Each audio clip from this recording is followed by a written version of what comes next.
My work in theoretical physics concerns how to describe the universe in the early moments after the Big Bang, when it was in a very dense, very hot state that we'll call a plasma. This plasma is like a really thick soup made up of the insides of protons and neutrons. To see a plasma today, we would need to look inside a huge particle accelerator, like the Large Hadron Collider pictured above.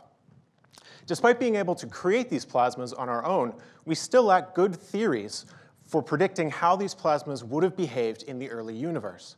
In order to do better, we need to use some clever mathematical tricks. Before I explain those tricks, I want you to imagine you have a pot of plasma and you put it on the stove and turn on the heat. What do you think will happen?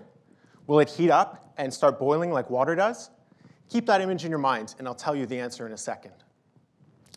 To develop better theories for plasmas, we use a result from string theory called the holographic principle. Now, everyone here has seen a hologram, like the bird on the back of a credit card. A hologram is a flat image of a 3D object. That is, the hologram encodes all the information from 3 dimensions into only 2 dimensions. And the holographic principle allows us to do the same kind of thing with physics. In my research, I place the plasma I'm studying in some state A on the surface of a sphere, and it behaves like the image on the back of the credit card. Inside the sphere, I have a different physical system, in this case, a shell of dust acted on by gravity, and it plays the role of the real-life bird that's used to make the image. I then use computer simulations to study how the dust behaves inside the sphere.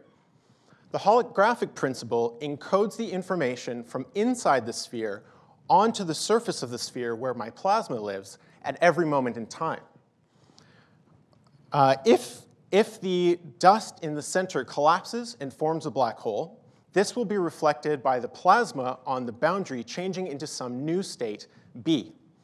Using this trick, I can learn about the plasma on the surface by only doing calculations inside the sphere. Now, let's take that pot of plasma off the back burner.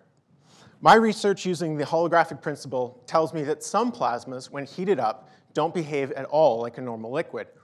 Instead, they can develop a thin layer that's boiling, surrounded by much cooler layers, and the whole thing may never become the same temperature. Pretty weird, right? I hope that my research using the holographic principle will help us better understand the strange behavior of the early universe just after the Big Bang. Thank you.